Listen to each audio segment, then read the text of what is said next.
मानव समाचार, मानवता के हक में। खाने पकाने के लिए ना तो कोई बर्तन था, ना अनाज बचा था।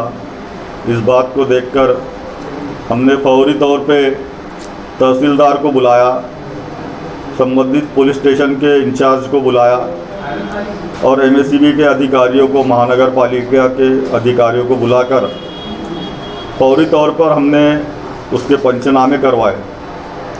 और जो गरीबों को उस वक्त खाने पीने के लिए भी कुछ नहीं था, उस वक्त हमने अपने जेब से हर परिवार को 10-10 हज़ार रुपये नकद देकर उनकी फौरी तौर पर माली मदद की थी। उसके बाद दूसरे दिन हमने जाकर मंत्रालय में जो मदद व पुनर्वसन मंत्री है विजय वडेट्टीवार साहब से मुलाकात की थी और उनसे कहा कि इनको फौरी तौर पर मदद की जाए। उस वक्त मंत्री महोदय ने हमारे लेटर पर धुलिया जिला कलेक्टर को यह आदेश किया है कि इन घरों के जो नुकसान के उसका प्रस्ताव, उसका हवाला हमारे इधर सादर किया जाए। ऐसा आदेश मंत्री महोदय ने जिला कलेक्टर को किया है।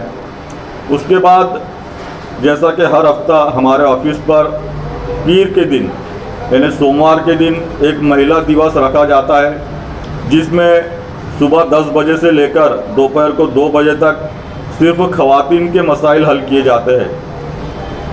आज भी हमारा महिला दिवस था और उस वक्त जनता सोसाइटी में जिन ख़वातीन के घर जल चुके थे वो सभी ख़वातीन हमारे पास आई और उन्होंने ऐसा कहा कि हम गैस सिलेंडर लेने के लिए गए थे, लेकिन वहाँ के जो ज़िम्मेदार है वो हमसे एड्रेस प्रूफ वगैरह मांग रहे हैं, राशन कार्ड मांग रहे हैं और आधार कार्ड मांग रहे हैं और उसके अलावा नए सिलेंडर की कीमत भी मांग रहे हैं। मैंने उसी वक्त तेज चौधरी को फ़ोन करके यहाँ बुलाया अपने ऑफिस पर और उससे जो गैस सिलेंडर कंपनी का जो मालिक है उससे बात की और अल्हम्दुलिल्लाह उसको हमने बोला और उसने सभी जो ख़वातीन थी जिनके सिलेंडर जल चुके थे, जिनके कागजात जल चुके हैं, तो उनको बग़ैर पैसे लिए और बग़ैर कागजात की मांग किए उसने उनको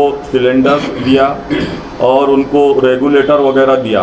कागजात जो जल चुके हैं उसको फौरी तौर पर बनाकर दिया जाए। तहसीलदार ने हमारी बात पर लब्बैक करते हुए फौरी तौर पर राशन कार्ड और आधार कार्ड बनाने के लिए उन्होंने हमसे वादा किया है।